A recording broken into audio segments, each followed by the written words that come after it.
December 30 Vaikunta Ekadashi நாள். இந்த நாளில் பெருமாளுக்கு செய்யும் இந்த சிறிய வழிபாடு உங்கள் குடும்பத்தின் அனைத்து பாவக்கணக்குகளையும் கரைத்து செல்வ செழிப்பாக்கும். வைகுண்ட ஏகாதசி என்பது சொர்க்கவாசல் திறக்கும் மிக புனிதமான நாள். இந்த நாளில் அதிகாலை எழுந்து குளித்து முடித்துவிட்டு பெருமாள் படத்திற்கு முன் அல்லது பெருமாள் கோவிலுக்கே சென்று ஒரு நெய் தீபம் ஏற்றுங்கள். பிறகு ஓம் நமோ நாராயணாய என 108 முறை மனதார சொல்லுங்கள்.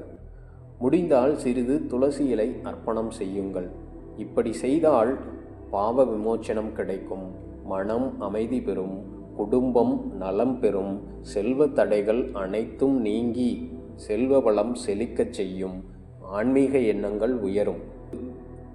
ஒரு நாள் ஏகாதசி பல பிறவி புண்ணியம். வைகுண்ட ஏகாதசி என்பது வாழ்க்கையை சுத்தம் செய்யும் நாள். சப்ஸ்கிரைப் செய்துவிட்டு உங்கள் நண்பர்களுக்கும் பகிர்ந்து அவர்களையும் பெருமாள் அருள் பெறச் செய்யுங்கள்.